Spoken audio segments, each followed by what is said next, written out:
Hi, everyone. Welcome. I am so excited to be here and introduce Dawn Foods and Randy MacArthur. Thank you, everyone, for joining us today. My name is Marissa Sertich-Feely, and I am the Education and Certification Director at the Retail Bakers of America. The RBA, if you're not familiar, is a national nonprofit trade association that focuses on supporting the success of the baking industry. We are a community of bakers, educators, business owners, cake decorators, students, and schools from across the country. It is our mission to provide a community for idea sharing and networking, as well as support education and excellence in the industry.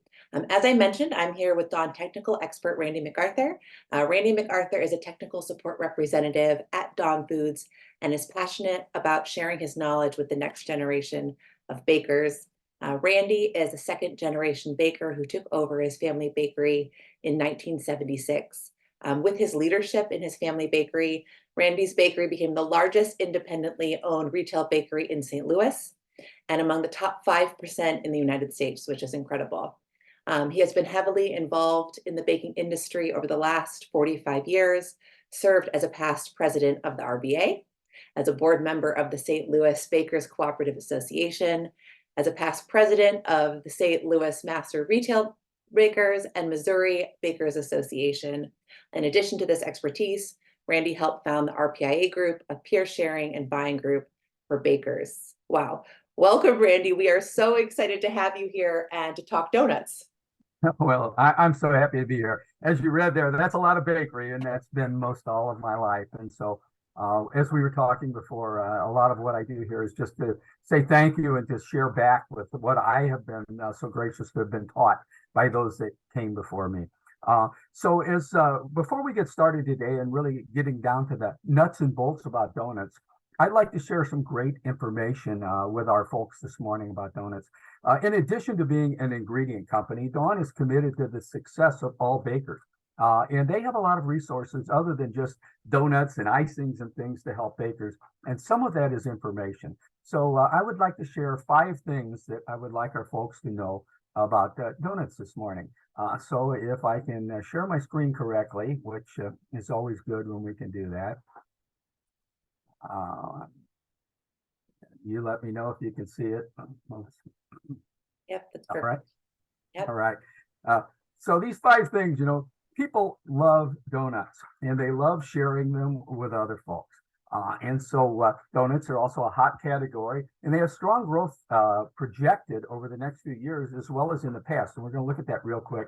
Surprising amount of donuts are eaten in the afternoon. I know a lot of times we think about donuts just being a morning item, but there is a lot bigger day part, and we're going to look at that real quick. And with that, a lot of donuts are eaten at home. And so we want to look at embrace questions today about innovative ideas for donut production that can help take advantage of that and grow your business. And then, of course, a wide variety of flavors is always a good way to capture impulse purchases. So we're going to kind of drill down on that real quick for just a second.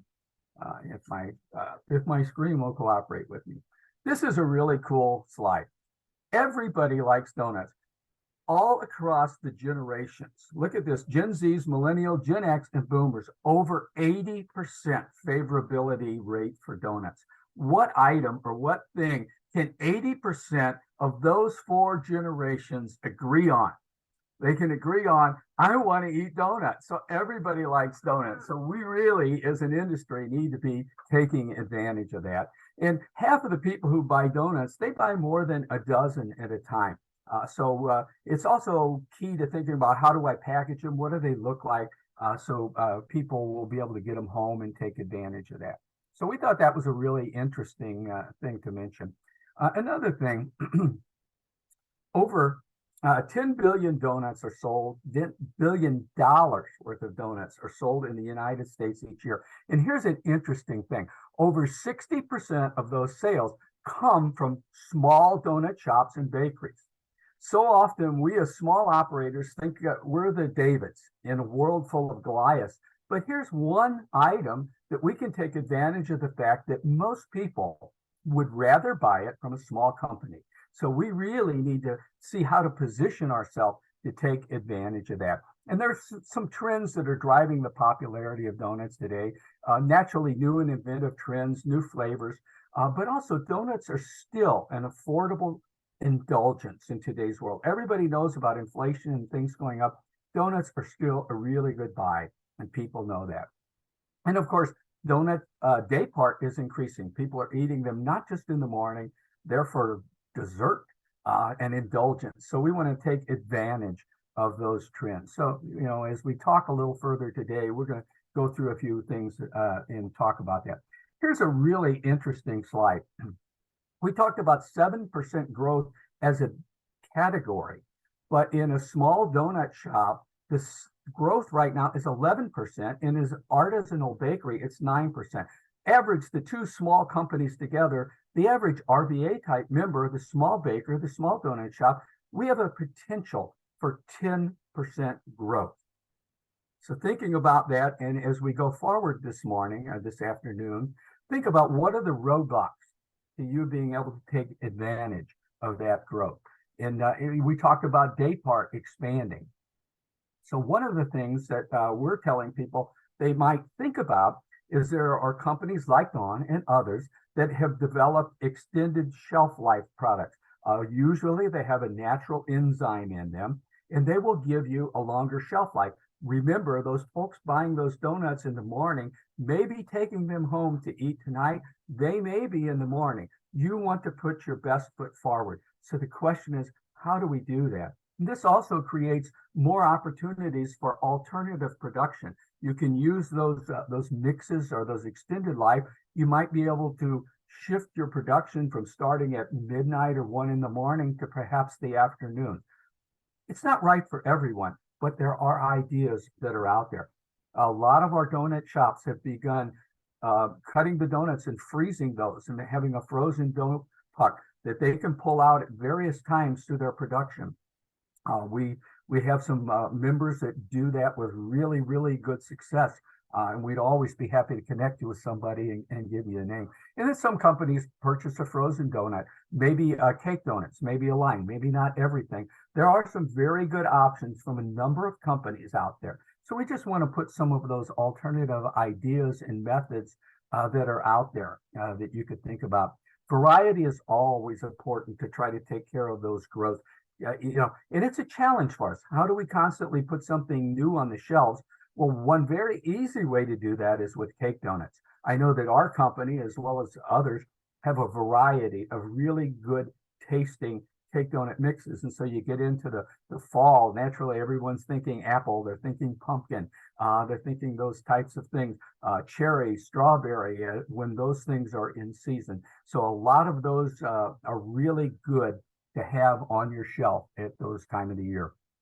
And of course, naturally, there are those flavors and those things, but we also want to highlight when you have a limited offering, make sure they're out in front. And in your case, you have signage, you have things that are on them.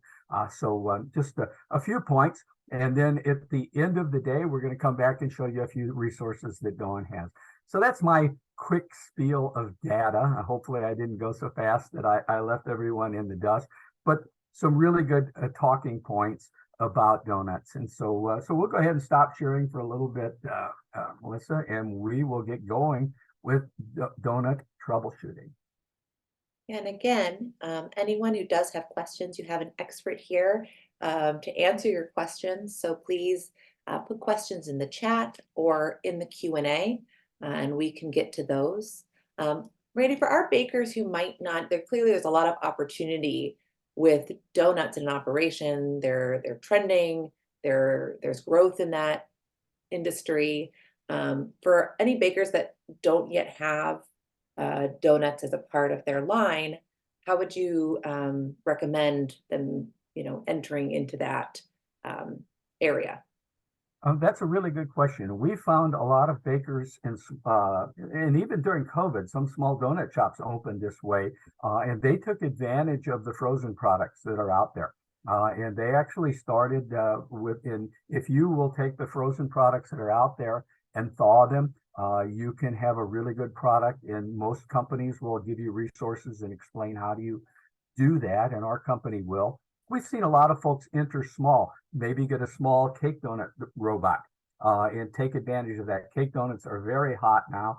You can even put them front and center so people see the activity.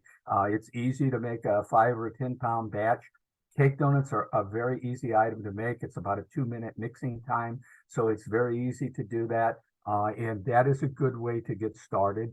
And then if you want to go full bore, I know that we at Dawn have a lot of technical folks like myself that will help advise you on equipment and other things. I know there are other companies out there that will avail that service as well. So one thing you can do if you want to get in the business, lean on your suppliers, lean on your vendors. They can let you know the products that they have that can help you. And sometimes the technology or the equipment, they can help you take advantage of their resources and their knowledge about those as well. Great, thank you. Don't be shy, everybody. Feel free to ask your questions.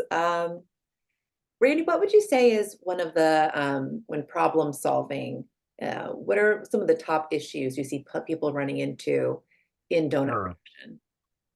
Probably one of the biggest things that we really run into is temperature. And this is really key on the yeast raised donut. The weather in most areas of our country is different in seasons. When the seasons change, we see an increase in the complaints or the problems. Your mix isn't any good, the donuts aren't working. Typically, if you're not taking water temperature, and at the end of our presentation, I'll show you, Dawn has a water chart for both cake donuts and yeast raised donuts that will allow you to know, if you know what the temperature of your room is and you know what the temperature of your mix is, it'll tell you what you need to have your water temperature so you can keep a consistent dough temp. Yeast raised donuts, think wine, it's all about fermentation. And so the colder that a dough is, the slower that it's going to ferment. And to get the proper development, to get the proper bloom, to get the proper crust color, all of those things come back to fermentation. If you don't get the volume, it's because you haven't allowed many times the dough to rise to the proper fermentation rate. So you're inhibiting that. If you've let it be warm and it's gotten away from you, you've actually spent the yeast and you've burned up the sugar. So you get a donut that either doesn't have volume or comes way up and comes and falls. Also, that donut, if it's too cold and it didn't ferment enough, it can have a very quick color. It's very quick to color because it has a higher sugar content. If you let it age too long, it can be very pale in color because as it sets, the yeast feeds on the sugar and it burns up that sugar. The proper donut is in the middle. It has had the right amount of age so that the right amount of sugar has been used by the yeast to produce the correct amount of carbon dioxide to allow that donut to get that light, fluffy texture. And then you still have enough sugar left to get a nice caramelization, because remember, sugar caramelizes as you get above the 160 range. And then as you move up, and those crust colors come from that. So those are some of the biggest things that we see. In cake donuts, it can be the same way. The ideal cake donut is around 75 to 78, no more than 80 degrees. If it's cold, the donut tends to not spread. It balls up, and you've got more like a baseball than a cake donut. And if it gets too warm, a lot of times they just run out and they ring out and they have a big hole. They don't get that nice star, or some people will call it belly button in the middle.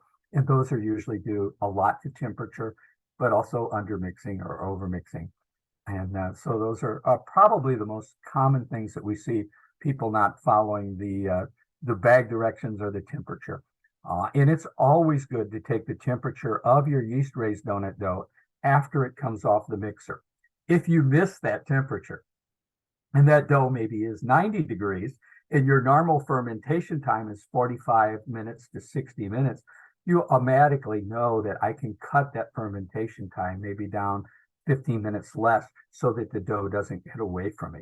Conversely, if it's too cold, then you'll know I'm going to have to let my dough set a little longer. I don't know if folks are having some issues with that.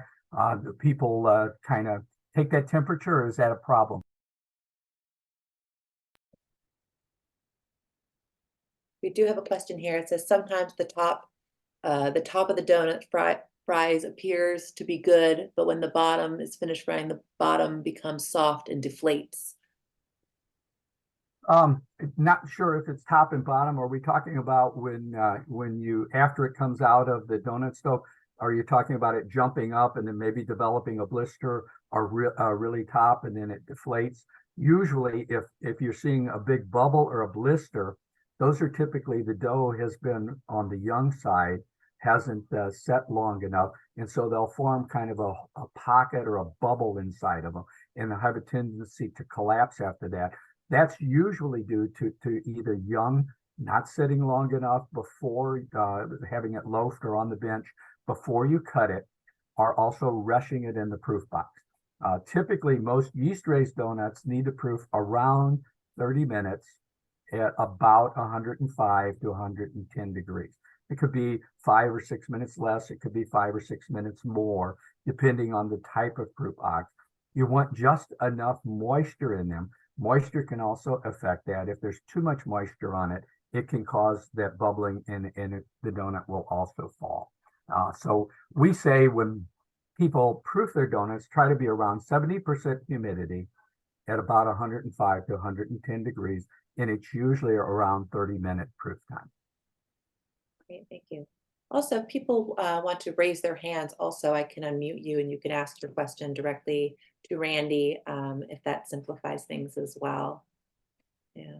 Have a discussion here. It's not about Discussion, it's not about me. exactly. I'm not a donut professor. I'm just a donut guy, a baker a long time, and we've wrestled with the things. And it doesn't matter how many years you had a bakery. I know I was raised in it, and we were probably 25, 30 years in. And it seems like for us in Missouri, again, we have a lot of temperature swings. And it would be like every time we'd get a cold swing in the fall or the spring, or if it would get hot or cold, it was my staff would forget how to make donuts, and no one really thought that the water coming out of the tap might be 50.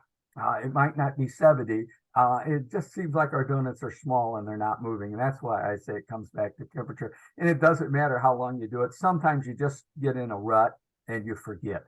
So some of those questions are experiences that folks have had. Yeah, you've mentioned your staff. I was wondering if you have any recommendations when it comes to training staff with donuts. Staff has become more difficult than ever. Now, there's no doubt that a lot of it has to do with the turnover. We have a lot of turnover, and some folks in the small companies have almost given up, and it's like, I'll just do it myself. And sometimes you have to, but that's not a good long-term solution because it really struggles. Today, most everyone has enough computer resources to be able to make either an Adobe sheet or a PowerPoint and print those. So really coordinating what you want your procedures to be and documenting those and either posting them in the bakery or the donut shop or in a binder that your help can go back and refer to. And then when you're training new help, you can refer to those documents and you can go through. I would be happy after the webinar is over if anyone would want to reach out to me. Dawn has some material that we can give you in a PDF form, and it's like the keys to yeast-raised donuts. And we have some other troubleshooting resources, and I'll share those at the end when we wind up, Marissa. But I did see another question come in, so I'll let you get to that. Hunter is asking here, when using the cream cheese dip from Dawn for donuts, Hunter is having issues with the dip breaking and looking oily. Okay, a lot of times that could be a heating. I'm not sure how much or how you're heating that, but you want to, on the cream cheese icing, warm it to about 104, 105 degrees, either in a double boiler, could be in a warmer. If it gets too hot, the oil can sort of break out of that. And if it doesn't get reincorporated into it well and cooled a little bit, you can have that separation. So really just try to check what the temperature is on that. One thing on icings, flat icings, fondant icings in general, it is a good thing to not thin those down with water. Our product, the Brill product, Henry & Henry, some of the others that are out there most of the heated icings are designed to be used in that 102 to 110 degree range. And not, if you get them too hot, they tend to break down. Too cold, a lot of times people will use them and just thin them with water. And that will cause, when you put them in your showcases and it gets warm in the case, they'll start to melt off of there. A simple syrup is a very good way to thin these types of icings. A simple syrup is just simply half sugar, half water, boil it, and you can make a big batch and you can keep it, in a container for a week or so. The high percentage of sugar that's in it won't allow any bacterial growth. And that's a great way to thin your icings without adding the water, which is sometimes very detrimental to it. Perfect. Lauren had another dip question. She is asking, does the caramel cold dip not need to be heated to dip?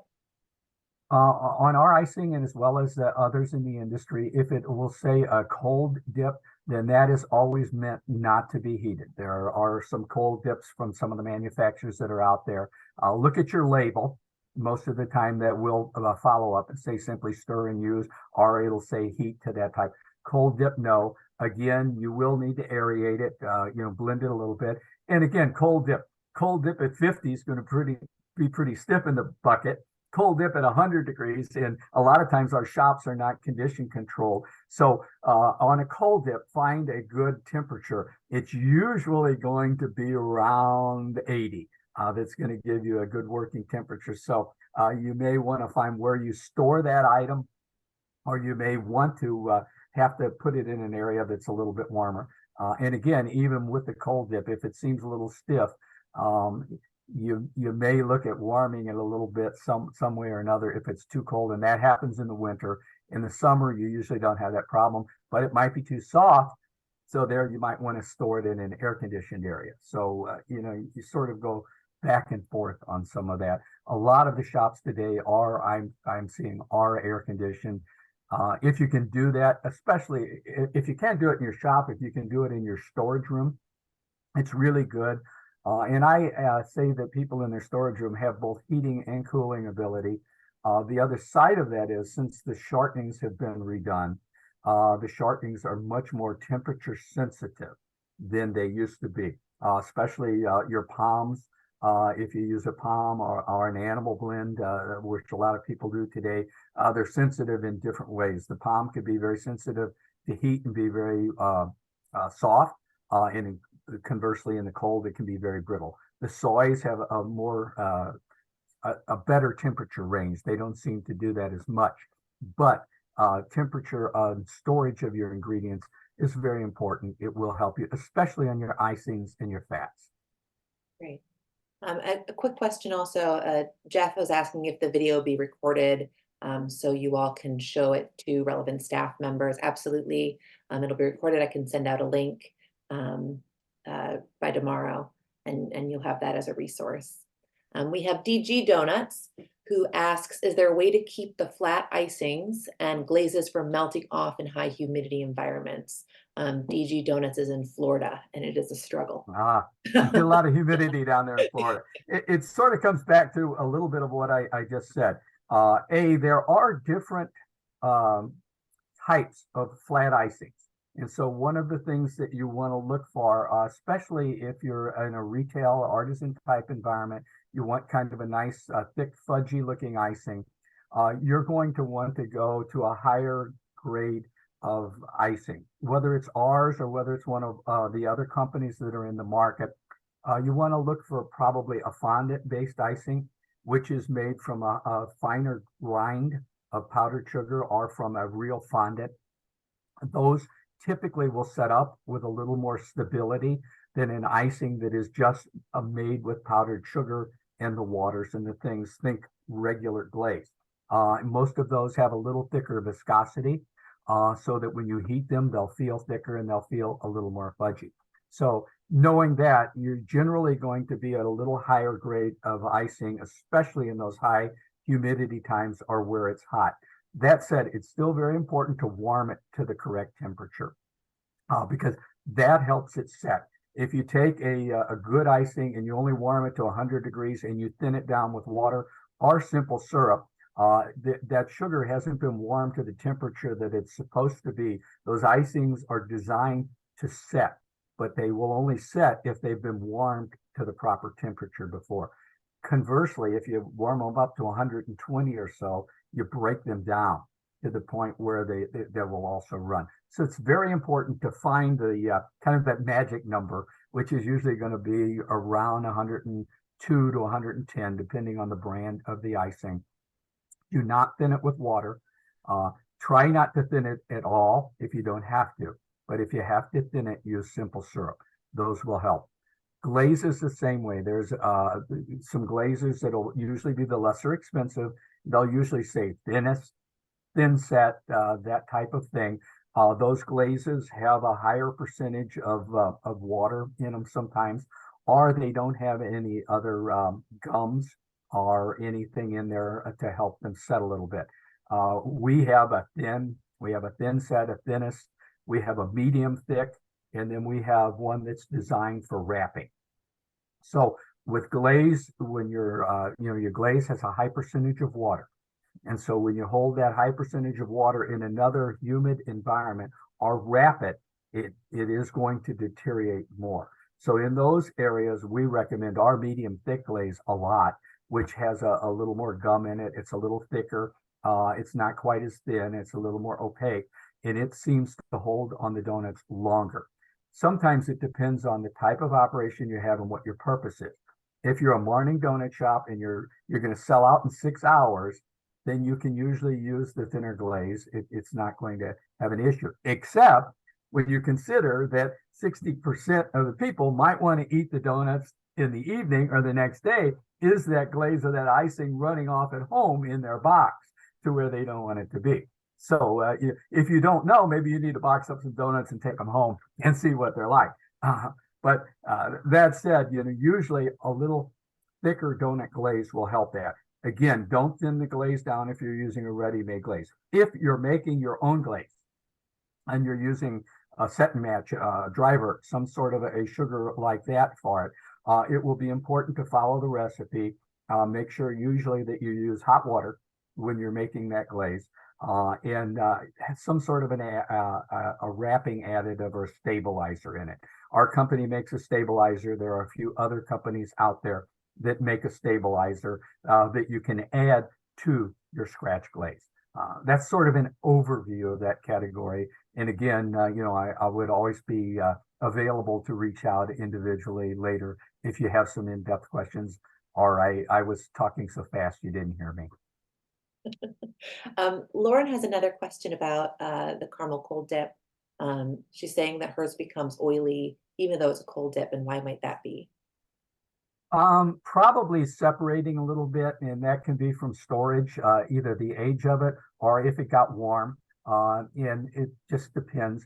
A lot of the icings need to be kind of restirred no matter what. And it's usually, if you get a pail that's probably a week old or a week and a half old from the factory, it might not look at that. As it sets a little bit of time, you will see some separation from either the fat or the liquid and the fat in there. And they might need to be stirred up a little bit, or even put on a small mixer in low speed and let that mix back in. It's a pain in the rear end. I know you'd like to be able to just use it right out of the pail. Sometimes you can, but most of the time it does need some stirring on it. And if it seems objectionable, especially if it's a Dawn product, please reach out to your sales rep, and they can have. We have 40 people in the technical service area that work for Dawn, and it's our job to make sure that our customers know what our product is supposed to be, and if there's a problem, we'll help you with it. So always reach out. I know other companies would be the same way. I don't want to make it a Dawn commercial, but I do know that our company will give you additional resources for that. So don't think that you're out there by yourself alone. I don't care how big or how small you are. Dawn will send someone out to help you. With the cold dip, what are the kind of the benefits and drawbacks of using a product like that versus the other? The benefit is that you don't have to spend the time to heat it. That you just stir it a little bit and then you can dip the donut down, and so it saves all the time of heating it. And that The traction is it does tend to usually be a little thinner and maybe melt off a little more. The maples and the caramels seem to work, pretty well. And a lot of people will use the maple or caramel because they're low volume. And that's, just an easier product to use that way. Tony is asking, our icing on the donuts starts to drip and donuts become soggy towards the end of the day. Is it because we haven't mixed the icing long enough? Typically, I mix our chocolate icing for about 15 minutes. I don't think it probably has as much to do with mixing. That sounds like you're making a scratch icing, and that sounds like that's long enough for that.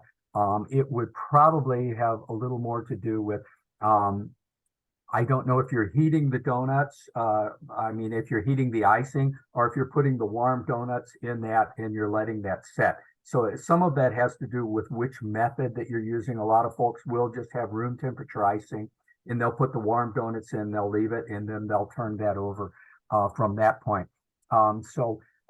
It probably has a little more to do with the percentage of water that's in there. So you may have to look at your fat level or your water level. Again, sometimes we can help folks with that. So without seeing the exact formula, it would be a little bit hard to know. Usually those are just the sugar. The donut has a certain amount of moisture in it, a little bit of grease. It's setting in the case. Usually those are the sugar is just beginning to absorb into the water and the water and the sugar, and it's just kind of melting in that case. So it may be an issue where you need either a little more fat or a little more sugar in there to help keep hold of the free water that's in there. Sometimes the offside of that is it can get a little too stiff when that happens. So there is a bit of a balance there. And that's a little harder when you're not heating the icing. We have an attendee that's asking, he uses the scrap leftover dough, and when that's used, the donuts are oily and flat. Do you have any recommendations on preventing that from happening? It's harder when you're using your scrap dough. And I know you've got to use your second, we call it a second cut or a third cut. Naturally, we say on the first cut, we like to do our round donuts so that they get real pretty and get that little line around there on that. But what do you do with the second cut? And I'm assuming it almost is probably a little more on the third cut. And it gets a little more difficult. As you get your scrap dough, your cuttings, your holes, the scrap that comes from the cutting, I don't know, but a good thing to do is have a container there and naturally put that scrap right into a plastic container, a bucket, and then spray a little water over each one of the layers that you have with that. And so you're going to let that ferment. But the water helps keep it a little softer because each time that you do a recut, you roll a little bit of flour in there. So you're making it, and also the yeast is coming up. So what's happening is your dough is getting pretty old. There's not a lot left there, and it is soaking in the grease. It's going to have a tendency to do that. Try not to be working with that dough more than an hour and 15, hour and 20 minutes. Sometimes if you're going to have a lot of scrap dough and that's going to be an issue, take that first bucket that you have maybe 10 pounds, 8 pounds in. You may want to put it in the ice box and slow the dough down a little bit and then bring it back. But essentially, you're blowing the yeast up and you're losing your yeast and you're losing your sugar. So you're absorbing too much grease. You're not getting your fermentation, so you're not getting the spring out of the donut. Make sure your yeast percentage in the beginning is adequate. Sometimes if you're going to know you're going to have a little more scrap dough, you can increase your yeast 4 to 5% from what you had, or maybe a total of another 0.5% of what you had in there. Typical yeast raised donut will use about 3 to 4% yeast on a compressed yeast, 1.5 to 2% if you're using dry yeast. So make sure that you're in those percentages. That's of your mix weight or your flour weight. We have a question about filled donuts, which we haven't covered yet. How much cream do you generally put into your pre-filled Bavarian cream donuts? That's personal preference, you know, and it's hard to say. Some folks don't want it running out, other people do. And every machine is a little bit different. I never really weighed it. I think we probably ran around a half ounce to 3/4 of an ounce. But what's your filling? Jelly and custard and Holland cream all have different weights. So you're really coming down to a certain amount of volume. And all of your hand fillers or your Ed Hard or Dawn fillers or some of the other ones that are out there all have a number on it. So you're just relating a number or volume. So that's really going to be kind of a personal preference that you have, whether it's going to be one pump, whether it's going to be 18 or 20 or 30 on your donut filler. But again, you talked about training. This is an area where you can decide what the right amount is. And then you see what that weight is, and you can cost it, whether that's Bavarian cream, whether that's Holland cream. If it's Holland cream, it's going to be maybe a half ounce. If it's Bavarian cream, it might be 3/4 of an ounce because the viscosities of those vary greatly. Just find out what that is. Make sure that number, that setting, that pump gets documented so that your help or yourself can do it consistently. Consistency is the biggest thing. Whatever you think is what your customers want. Of course, there's always this time of year where we're going to have punchki for those of you who happen to be aware of punchki or from the upper Midwest or over on the East Coast.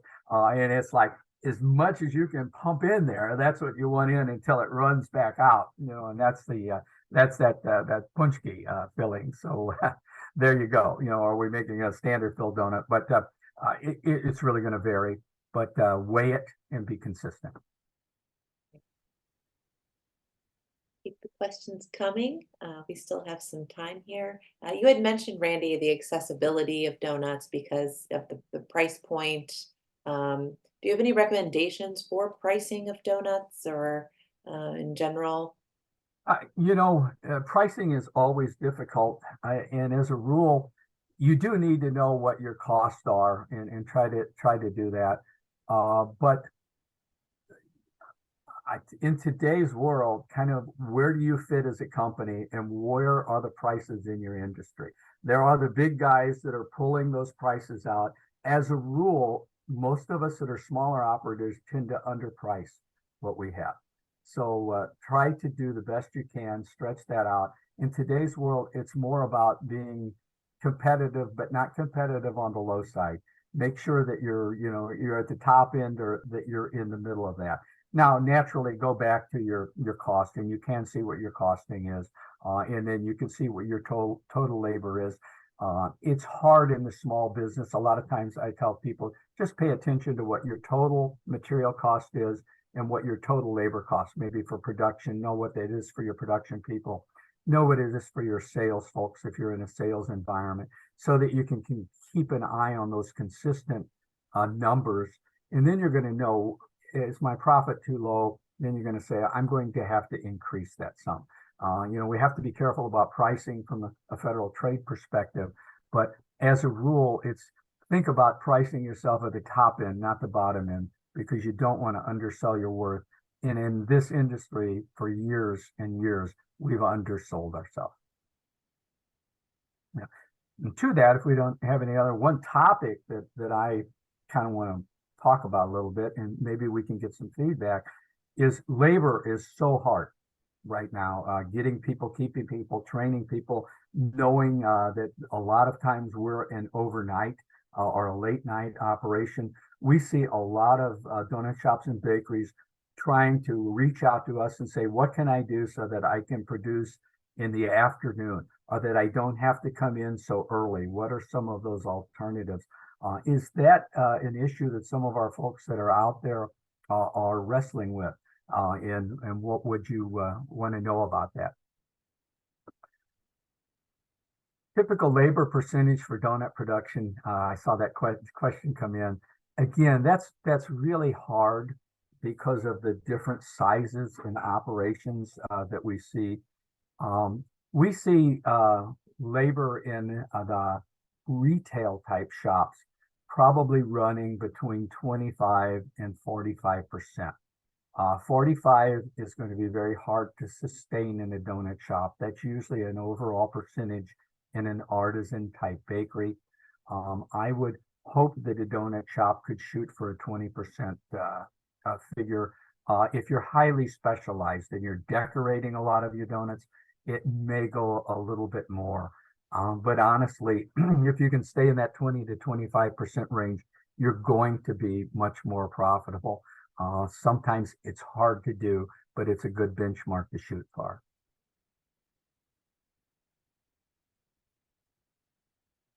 Any other thoughts people have on labor or issues they've been? Yeah, I was wondering if that's an issue that people are having. You know, are there folks that really think that it would help to get some of their production either in the afternoon instead of the overnights? Ways that they could come in maybe at 4. You know, we see a lot of companies going with extended shelf life mixes, starting their production around 3 or 4 in the afternoon, and then getting that they may be done by that midnight, 1 o'clock time frame. I've seen a lot of donut shops now running cake donuts in the afternoon and then running the yeast raised donuts in the morning. The shelf life on cake donuts by nature is longer, and they tend to work well, and that is a good idea. We've also seen some donut shops going to adding a donut robot if they have the ability with a hood or in an area where they wouldn't need it, so that they can have sort of either a simultaneous operation where they have someone running that while their kettle fryer is working on some of the other things.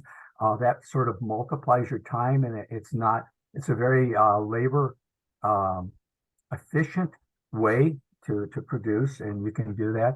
And some of those people will use that donut robot sort of in the quote unquote daytime or in their open hours, maybe even have some theater there, because the skill level that it takes to operate that is lower than it is generally to teach someone how to do that in an open kettle fryer.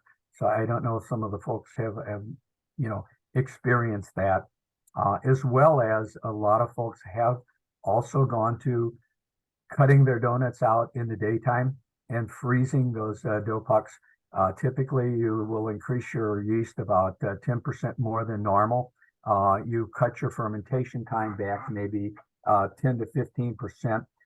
We see people freezing those donuts with great success, pulling them out, thawing them for approximately 1 hour, making sure they're good and thawed, and then putting them in the proof box for that 30 to 45 minutes and frying.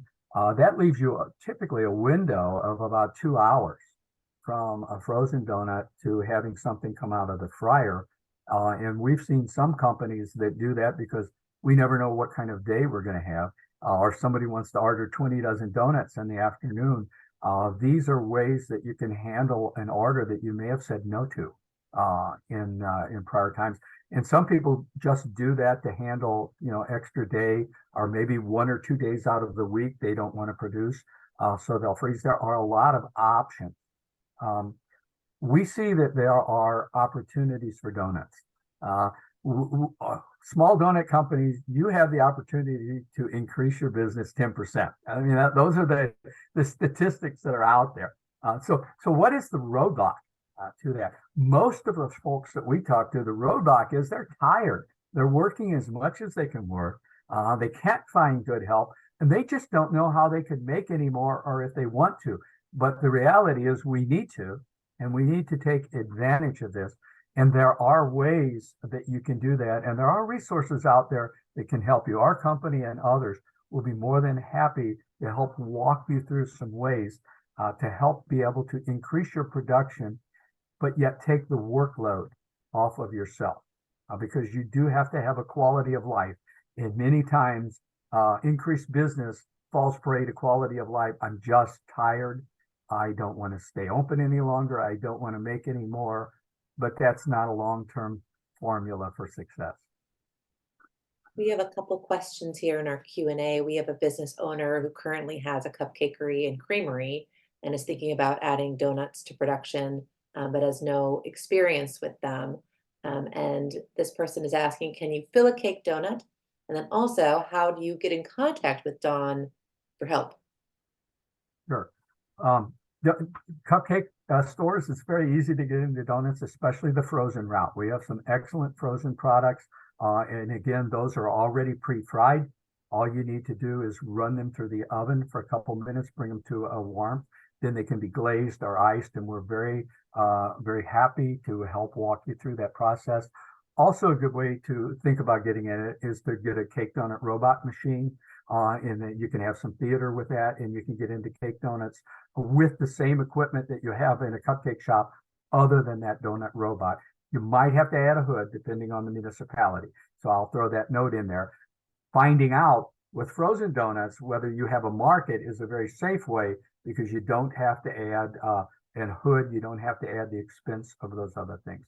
It's very easy to find Dawn. Just go to dawnfoods.com, and then there'll be an about us, and there'll be a contact us form, and just reach out on the contact us, and we'll be happy to respond. If you don't know any other way, my email is randy.mcarthur, MCARTHUR, @dawnfoods.com, and I'll get you to the right place. Was there part of that? I'll add that email to the chat. Go ahead, Randy. Oh, I wasn't sure if there was another part of that question I didn't get to. Can you fill a cake donut? Was the other part of that? Filling a cake donut, not with a traditional filler, but a lot of folks will split it and then take a pastry bag, and then you would fill it that way, just simply going around it. There are French donuts. There's a product on the East Coast called Zeppola that a number of folks do. It's kind of around, I think, St. Joseph's Day. Some of the Italian folks out there can help me better with that, but they would take like a French crullure and split it and put like a custard filling in there.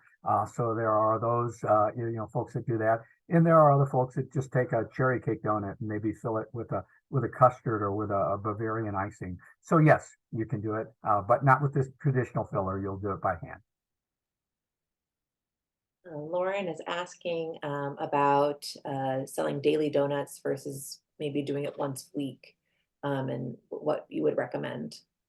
It really depends on the operation. I went to help a small bakery in the middle of Kansas, and my senior moment, I forget the name of the town, but it's right on the border between Kansas and Iowa. Very small little town. I think they had 600 people. And it was a mother and daughter that are doing that. And the name of their bakery is Nuttin' Fancy. They have a real cool Facebook page. You can look at it.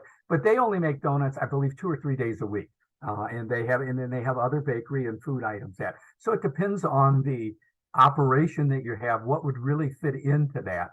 And they've done it because they need to maximize their amount of labor. But the people in their town know Wednesday and Sunday or whatever days are their donut days.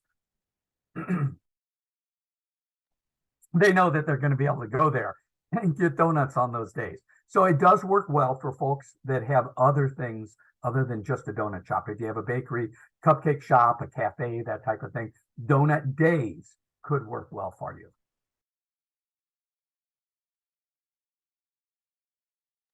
So some great questions. Thank you so much, Randy. Oh, no. Happy, and don't be shy. We've got a little bit of time there. So, any particular problems that you're having, I don't know if I really covered that blistering. Whoever asked the question about the flat bottom or the hole, I hope that it was blistering. If it wasn't, reach back out to us and fill us in a little more on that, and we would be happy to talk about that. Generally, when you see large blisters on a yeast raised donut, that's typically not been aged enough before the proof box. But if you see kind of smaller blisters, then that could be proofing our age. If you see these really, really tiny that look like little bitty blisters on the top, just very, very small, that usually is an indication that your donuts were still moist on top when you put them into the donut stove. If you're when you're proofing your yeast raised donuts, if they feel moist when you take them out of the proof box, we recommend that you let them set on a rack for 5 or 10 minutes and dry, and then put them into the fat in the kettle. That always works a little bit better. Conversely, if your proof box is too dry, you'll have like a really tough skin on the top of your donut. And if you're noticing that, you will also see that you probably aren't getting the bloom sideways on your donut. It may have a tendency to come up and you're not getting the size around. that you want, and that was the donut was proved too dry, a combination of too dry and hot. So that humidity being moist helps you get the nice bloom out of that donut. And we had a customer reach out to me. I got an email yesterday, and they were talking about size on cake donuts. We've had some question about that, so I would want to do that. The size, the tendency is towards larger today on most of that. So there are different size plungers and cylinders on all of the cake donut hoppers. So you may want to look at going towards a 2-inch on a regular, maybe an 1 9/16 on a donut robot will allow you to get maximum. And I saw we had another question come in, Marissa. Yes, we did. It says my bars twist sometimes flip over right away when I fry. Is it because of proofing time? It well could be. If the twists are flipping because it seems like they're blowing up on the bottom, then that well could be that they're kind of blowing and blistering. Either proofing or else you need to have a little more floor time on it. I don't know if those are some of the ones that are the first ones that you're making, and maybe they haven't had as much floor time. The fermentation floor time is key, and that is usually a big part of that. I would increase fermentation on the floor time first, and then go from there. A lot of times the twist will have a tendency to want to flip, even at best, and some folks consider submerging those to help stop that.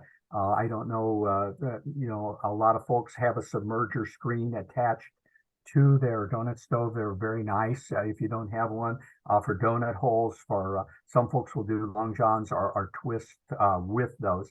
And if not, you can also kind of do it manually, which will help keep those from turning. But yes, I would increase the actual floor time, not the proof time. Got another question in the Q&A, and that is, what is a donut robot? Donut robot. A donut robot is an automated machine. Belshaw is the largest manufacturer of them out there. There are other brands. The smaller ones will just simply be 2 rows across, and they will automatically have a motor on the top of the hopper. So if you think about a standard hand crank, well, this has a motor on it, and it will put look, you can envision a long tank with a conveyor, and it drops 1, 2. So it drops 2 cake donuts, and they run down a little line on the donut robot. They fry for about a minute. They flip over automatically, and they fry the other minute, and then they roll off the side. So the donut robot is essentially an automatic donut fryer. They primarily were used in the beginning with cake donuts, and they work really, really well for that. They also have a model that will run yeast raised donuts the same way. You hook a little attachment on the front of it, and it'll feed them in there. If you go to belshaw.com, you can see a lot of things. They have resources on YouTube, videos and that type of thing. They make a 2 across, they make a 4 across, and then a lot of the big donut operations, wholesale, will do 6 and 8, 10 and 12 across, but it's just scaled up from that original donut robot. There was another part of that question. This business owner was asking, does Dawn sell boxes for the sale of donut? I think asking if Dawn sells paper goods for donuts. Sure, Dawn. All of the Dawn distribution centers sell some packaging. We do have donut boxes in all of our branches. We have a kind of a personal branded "You Deserve a Donut" box. It's a really nice donut. I know some competitors have some similar things as well, but most of the Dawn houses have packaging in their warehouses as well. If anyone has any questions, we have a couple minutes left here. If anyone has anything they'd like to add. Okay, well, I'm going to kind of run through a couple things, Melissa and Marissa. And if you stay with me here a second, and then anybody can put a question. I talked about our YouTube channel. One more just came in. It said, would you recommend 2-inch plunger for cake donuts? Is that the current trend? It is, yes. Yeah, and on the smaller donut robots, I believe an 1 9/16 may be the largest on those, but they give you about the same size donut because the plunger works a little differently. On the Dawn YouTube channel, We have a lot of resources there, but we have yeast raised donut video and we have a cake donut video that are both very nice. And you can go on there. They're not very long and they're great resources for training your health as well. So those are two things that you can go to. We have a plethora of things on there, a lot of other donut ideas, cupcake ideas, all types of things.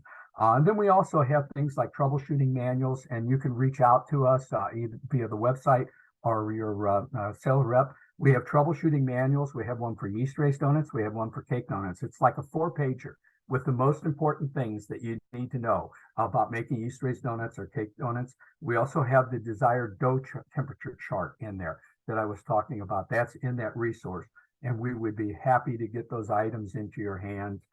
Whether you're a customer or not, we'd love for you to have that information. The better our industry is, the better Dawn will do. And so we're out there to help. We're a full line supplier, as we talked about, donut glazes, icings, donut sugars, boxes, the whole thing. We're there. So we would be more than happy to help you in any way. And then in addition to those online resources, again, Dawn has real people who will come out and help. And don't feel like you're too big or too small. We have very large companies that we work well with, and they have people that know a lot, but our folks have seen a lot over the years. I can reach out to my 40 peers across the US and Canada if we have an issue, something that I haven't come across. And if I don't know, I'll try to get you an answer. And those ladies and gentlemen are the same way. If you have questions, you need help, you need to know something about an equipment or a formula or something, when you reach out to them, we take it seriously. Most of us either came from family bakeries, many of us, or we spent most of our career in baking. We have some younger people that grew up in baking, and they are more than willing to reach out and help you. So please take advantage of the help that's out there. Other companies have a lot of those same resources. So reach out, network beyond yourself. So often as smaller bakeries, as smaller operators, we get so busy. I've been there with the day-to-day, with what needs to be done, the payroll, the purchasing, taking care of the customer, the equipment that broke down, that we're just worn out and we just get overwhelmed. Reach out. There are people and procedures and things that can help you and take a lot of that load off of you. So please reach out to take advantage of the resources that RBA has. Please reach out, take advantage of the resources that others in the industry are more than willing to offer to you. Randy, thank you so much. You are so wonderful and such a wealth of information and so willing to share. We are so grateful to be serving this community of bakers. Like you said, we are as strong as our community and network of bakers here. And everyone, we were talking before, the webinar started, how willing people are to share if you just ask. Right? It's crazy how willing people are. I mean, people are so willing. It's wonderful. Yeah, you can go across the country and you can always visit, and people are very, very willing to show you. And those of you that haven't done it, just go in and introduce yourself as owning a bakery or a donut shop, and take advantage of the hospitality that folks in our industry will offer you. Yeah, and be sure you check out dawnfoods.com. I have that in the chat. Again, Randy's email is randy.mcarthur@dawnfoods.com. Go to the RBA website, retailbakersofamerica.org, and check out the events tab for all of the other great content we have coming up. Thank you so much, Randy, for being here, and thank you for all that attended. Oh, thank you, everyone. It's been a joy. Have a great day, everybody. Bye. Thank you.